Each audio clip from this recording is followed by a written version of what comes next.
Hey, what's going on, everybody? This lecture is our third lecture, which will be going over environmental considerations. Again, guys, bear with me because I got to get through this.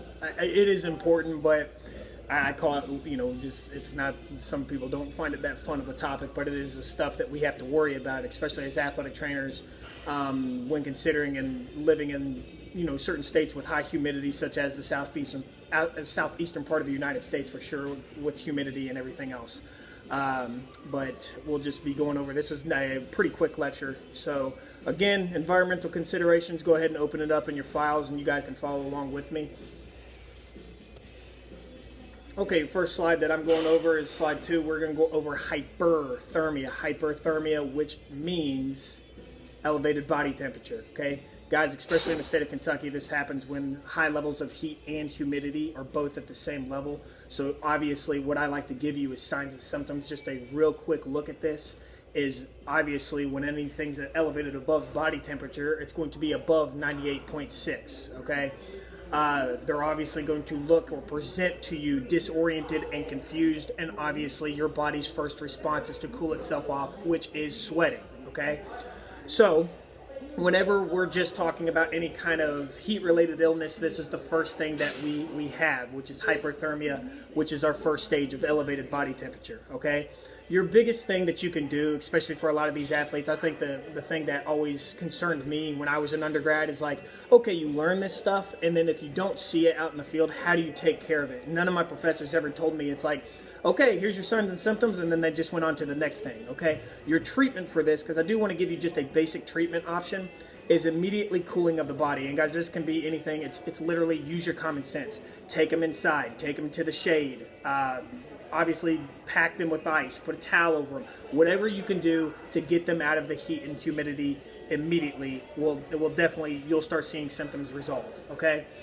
Now, when we get into our heat stress, this is like, let's just say athlete kept practicing, and doesn't matter who it is, whether they're susceptible or not, now you become susceptible to heat-related illnesses. So there's a couple different factors that basically affect these heat-related illnesses. So you have your metabolic heat production, conductive heat exchange, convective heat exchange, radiant heat exchange, and evaporative heat loss, okay? So metabolic heat production is basically us putting in work. It's you either exercising or running, and basically our body elevates and then we sweat. Well, obviously if the temperature's high outside and the humidity's outside, then that's going to be one factor to our first stage of hyperthermia, okay? Conductive heat exchange. This is basically us sitting on like a turf field. We know now that turf or asphalt or anything like that is basically almost 10 to 15 degrees higher, given on a sunny day where it's 90 degrees, okay? Convective heat exchange. This basically means that I covered if anybody's from Frankfurt High School one time for a friend, and it was basically like an oven. So the gym didn't have any AC at the time, volleyball was practicing, it was 90 degrees outside, and it was literally 92 degrees inside with no fans. So all you do is you have a greenhouse effect. So that's one of the heat exchanges as well. Radiant heat exchange basically goes with convective, and then you have evaporated heat loss, where you're trying to sweat so much that nothing, no air, no circulatory air movement is running around like a fan or anything to cool you off, and basically you just deplete yourself, okay? This chart right here, this heat index chart, this is a chart that we follow for just layman people or dumb. Basically on the left side, you have your relative humidity. If you guys know how to follow a chart, you can find your temperature on the top and then basically meet the two together. Now, this is basically how we at the KSHA, basically in Kentucky, basically told us how to determine whether or not we're going to have practice. And you guys coming out of high school, some of you guys might have remembered whether you had practice or you had to move practice back, or you had to have mandatory 30-minute breaks. I'm going to be completely honest with you guys. I hate it because it's like, I feel like athletic trainers get the raw end of this because we're the ones that have to track this. I had to keep a heat log every hour and basically either email or fax them to KSHA. It's one of those, it's like athletic trainers become the asshole. But it takes that one person to have a heat-related illness and or die, which we've seen in the news. We don't want to be that statistic, so we do take it very seriously. So obviously in the yellow, everything yellow, gold, if you, subjective colors, if you will. Orange and red. So all of them have basically guidelines. So it's like yellow, obviously mandatory water breaks, gold, automatic 10 minutes, orange, move practice or 30-minute water breaks, no equipment, and red, no practice whatsoever. So you guys have been practicing, those of you who's played sports and stuff like that, understand how hot it is and how humidity does take a factor, especially here in the southeastern part of the United States. And I do hate, like, people from out west, they're like, oh yeah, well, I'm from Arizona where it's a dry heat. Guys, 120 degrees is 120 degrees. It's still hot. It's still terrible. Doesn't matter if there's humidity or not. So it's like, it's just something to take into consideration. So as we go on, so let's say our first stage, we have a athlete who does have hyperthermia, and then they keep playing. They're going to start experiencing more heat-related illnesses, maybe. So your first thing, they might develop a rash. And if anybody's ever developed a rash because of heat, it's because your body's getting too hot in that particular area. A lot of times this happens in infants. You get a hot sunny day, they're laying on mommy or daddy's chest, and all of a sudden you take them off and they'll have all these prickly little red marks on them, and you're like, oh my gosh, what's going on? That is a heat rash. Very easily treatable. Again, get them into somewhere cool and it will go away, all right? But that's something you need to recognize. Treat it just the same. Get them cooled down. Heat syncope. This is where it becomes scary. Your body gets so hot that you literally just pass out and you fall over. Hopefully nobody's ever experienced this. It is scary. Again, you should be still breathing. Get them into a cool, dry place. Come back, get fluids in them. I would definitely activate your emergency action plan, which we'll go over more in the laws and ethics part of the semester. But anyway, it's basically you're exerting so much and it's hot and humid outside, okay? Obviously, hopefully everybody's experienced heat cramps. It's basically when your body depletes everything and then your muscles don't have, if you're going to get into physiology, your sodium and potassium pumps just stop working and your muscles spasm. That's called a heat cramp, okay? I cannot preach to people, this is what sucks about my job, is trying to prevent heat cramps is literally impossible because the accountability goes on the patient or athlete. And it's like, when I was covering high school, I would try to tell, coaches, I'd try to bring parents in, I would try to bring athletes in, guys, the actual hydration starts on a Monday if you guys have a Friday night game. Or if you guys are playing on a Thursday, it's like it starts 3 to 4 days, that competition. Now, I was a high school athlete at one time. I was an idiot. I'd go over and eat Dairy Queen or, chug a Coke or something like that. And it's like we've all paid that price. But it's like, once you pay that price, I hate it because they're like, Brett, he's cramping when it's game time. There's really nothing you can do. And it's like, sometimes, when I was covering Division I, yes, you can put them on an IV, it helps, but literally this is a easily preventative injury that can basically happen 3 to 4 days. So it's recommended between 90 to 128 fluid ounces of either water or an energy, or I'm sorry, not energy drink, I'm in a sports drink. But there is different sports drinks that are recommended. Now, Gatorade, I'm not going to get into a huge topic about this, but basically Gatorade, they are known for having too much sugar. And they'll admit to you they have too much sugar. If you actually get on the website, they will tell you, if you look into the sports science of it, of how to drink their product. However, they're a multi-billion-dollar company that basically is there to sell products, so they put sugar in their drink because you want to reach for sugar. That's just how it is. So just make sure when you do reach for sports drinks, either half it. It's either a half a cup of Gatorade versus a half a cup of water, and it will metabolize better in your body, okay? Now we're going to get into 2 different heat-related illnesses that are scary. I've seen both of them. Hopefully nobody ever experiences this in their life. But again, I want you to understand the difference between the two because it's literally, sometimes it happens within 30 seconds, sometimes it happens within 5 minutes, okay? So our first one is heat exhaustion. So it's basically somebody is putting so much stress on themselves that their body just basically takes over. They're putting too much output in there. It's almost like heat syncope, but not yet, okay? So your signs and symptoms, they're going to be disoriented, they're going to be confused, but what you're going to see is excessive sweating. And guys, I mean sweating buckets. The one person that I saw was actually a tennis player, and he was literally sweating so bad that it was coming through his shoes, and he was leaving footprints of sweat, okay? When you touch their skin, it's going to be red, warm skin, obviously with the elevated body temperature. If you do not take a body temperature right there, but their body temperature is going to be less than 104 degrees, okay? Your treatment options on this. No, not yet. I don't want to go over treatment options. I want to get into the next level. So let's say you just let this go, or you did not identify it, or there was no athletic trainer, no healthcare personnel out there. The next thing that happens is they go into heat stroke. They will collapse, loss of consciousness, and it's crazy because your body literally will stop sweating. It's the weirdest feeling in the world. It goes from red, warm skin. A lot of our times, our bodies, if you put something on here and go like that, it's nice and smooth. It's moisturized, most of us, unless you have dry skin. But it becomes cold, it becomes clammy. And what I mean by cold, you're like, wow, that's not supposed to feel like that. And it feels like sandpaper. That's when your body stops sweating. That's when you know you have a medical emergency and you need to activate your emergency action plan and call 911 right then and there, all right? If you were to do a temperature, their body will be above 104 degrees. And usually when I'm in class, I'm like, hey, somebody always answers the correct way, but the correct way to take a body temperature, and yes, it is 100% uncomfortable, and I'll get into this later in the laws and ethics, is a rectal body temperature, okay? There's actually athletic training programs and PT programs, definitely nursing programs that do this as part of their practicum, man. It's like, man, it's awkward. I've never done it before, thank goodness. But the time being, you got to ask yourself, am I ready for that? Because it is an awkward situation. There is a right and a wrong way how to go about that. So we'll get into that later. Anyway, both treatment options are basically, I treat it both like it's a heat stroke. I go ahead, whether it's heat exhaustion or heat stroke, go ahead and call 911 or make sure they're send, because if they're sweating just like that, we got to worry about dehydration at the very least. But the next thing, I just don't want them to collapse and go into heat stroke. You have to have whole body cooling.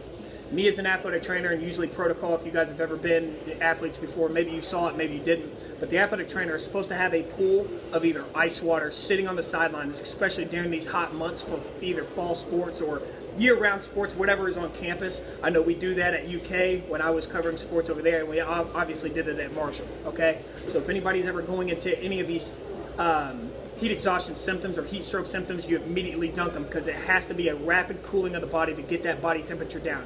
If you don't, I have on here, once your body exceeds 104, guys, that's when we start having organ damage and brain damage. It can happen within 30 seconds. It can happen within 2 minutes. It is a life-threatening condition. Okay, so just make sure you always have something to cool their body off with. If you don't, like let's say you're out at a tournament, start packing them with ice. Get them going, call 911, make sure that you get them transported, okay? I do have on here acute exertional rhabdomyolysis. Guys, you can look this up and Google images on this one. This is a very rare but very crazy thing that happens, especially when you exert too much. Again, going into sodium potassium pumps. Basically, guys, it's your body working against itself. It literally has nothing else more to give. It's like that time where you're lifting or you feel sore, and it goes past that soreness and it will start spilling out all the waste on top of your muscles. It's basically all the pumps just start releasing all that lactic acid, and so your body knows that it's doing it, so it tries to respond to it by healing itself. And what happens whenever we get hurt or whatever it is, our body's first response is swelling. So your body basically swells upon itself and you can't move. Again, this is a very serious condition because it can attack your organs as well, all right? Don't worry about this question. So dehydration, just real quick. Hopefully, people have either, you yourself have experienced either mild dehydration. Hopefully it hadn't been severe. But just, by definition, it's when somebody loses 2% of their body weight, okay? I remember we used to have to, and hopefully this still happens, but we would have to weigh an athlete before practice and after practice. If they did not get that 2% back by next practice, then they do not practice. That is 100% NCAA guidelines, and now it's filtered over to the Kentucky High School Athletic Association. And, I mean, they're serious about it, guys. It's just one of those things. It's a preventative thing, just like what I was telling you. If I can prevent something from happening, this is something that it will happen. And it also gets into your head. Hey, take care of your body. Make sure that you're taking care of it so I don't have to take care of you for you. So, again, I have a bunch of things here. Prevention of hyperthermia and heat-related illness. We do a good job now. Most people do, depending on where you're from. You might still have that old-school coach that all of a sudden the first day of practice, they want to go out there and start sprinting and going crazy and stuff like that happens. But, gradual acclimatization, basically, to the environment, especially with like football or soccer, should be the first week you're doing conditioning drills, and then the next week you start adding a helmet, and then so on and so forth, okay? I have a big, huge thing of this as goes on to my prevention thing before season happens.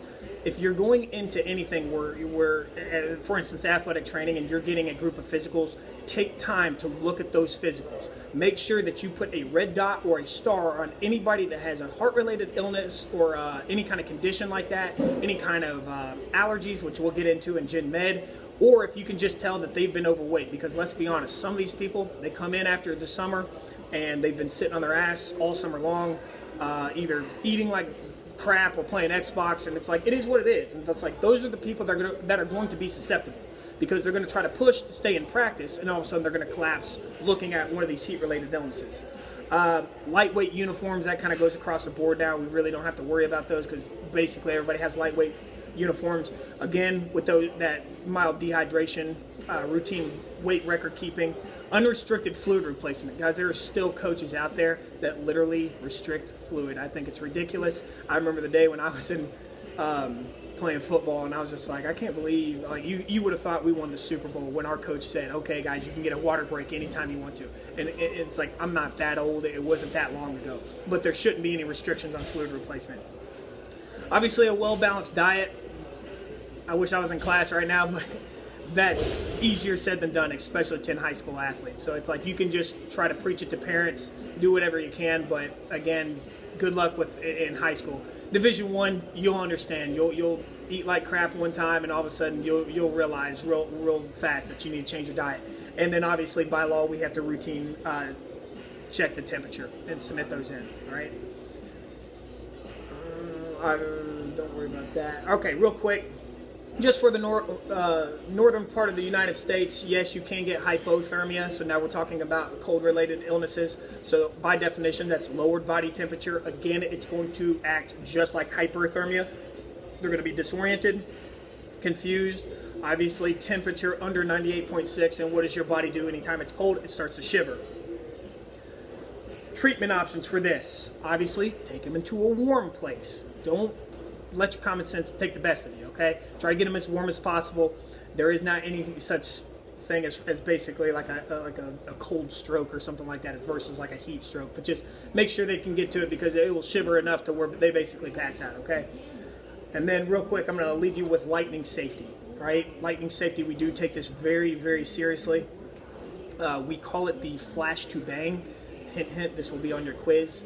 If you do not have one of your fancy radar apps that we can have now, there is a thing called flash to bang. So whenever we hear thunder, we start counting 1, 1,000, 2, 1,000, however far away that is, we divide, or whatever number that is until, I'm sorry, when we see lightning, then we say 1, 1,000, 2, 1,000, 3, 1,000 until we hear thunder. We divide that number by 5. That will tell us how far away the storm is, okay? By NCAA guidelines, if the storm is 5 miles or out or closer, we have to clear the field, all right? Usually now, it's like nobody wants to take the liability risk. They'll clear them out faster, and obviously we have great technology in these apps that are super accurate that will just alert us whenever that's there. But let's just say we were just stripped of everything. This is how you do it. You calculate it. It's called flash to bang, all right? And obviously I have down here 110 deaths averaging a year from lightning, 14 deaths in the state of Kentucky in the past 10 years. Guys, that's 14 too much. I know a lot of people say you have a better chance of winning the lottery than getting struck by lightning, or whatever that phrase is. It's like, no, we take it very seriously, okay? And then your last question I do leave up here because a lot of people do ask me. It's like, as far as like a team is concerned, I'm responsible for the team and the well-being and the safety of athletes and coaches and things like that.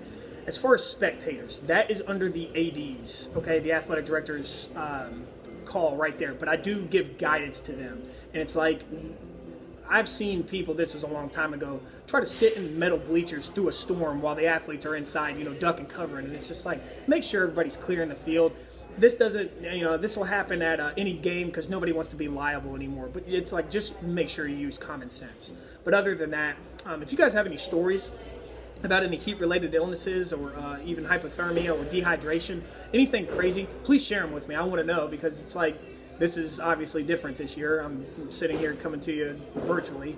But I do want you to go over the difference between heat exhaustion and heat stroke, and dehydration and the flash to bang, because those will be on your quiz coming up. And if you guys have any questions, holler at me, and I will post a new lecture next Tuesday. Thank you very much.